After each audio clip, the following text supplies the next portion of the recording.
Brought to you by V-Guard, co-powered by Sensodyne.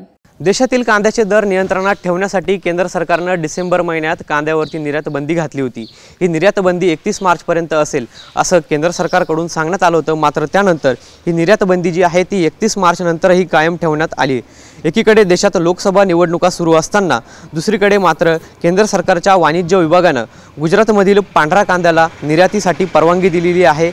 जवळपास 2000 metric ton पांढरा कांद्याची जी निर्यात आहे त्या संदर्भातील परिपत्रक देखील सरकारने काढलेलं आहे। मात्र राज्यातील जो लाल कांदा आहे त्या लाल कांद्याच्या निर्यातीवरती बंदी जी आहे ती कायम ठेवण्यात आलेली आहे आणि त्यामुळे कांदा उत्पादक शेतकऱ्यांमध्ये सरकारच्या या कांदा निर्यात धोरणाबाबत जे आहे आक्रमक रोष पाहायला मिळतो आहे आणि शेतकऱ्यांकडून सरकार दुजाभाव करत असल्याचा आरोप देखील करण्यात आला असून सरकारला निवडणुकांमधून दाखवून देऊ अशा पद्धतीचा इशारा देखील देण्यात आलेला आहे। कॅमेरा पर्सन आकाश येवलेसह पवन येवले, TV9 मराठी, नाशिक।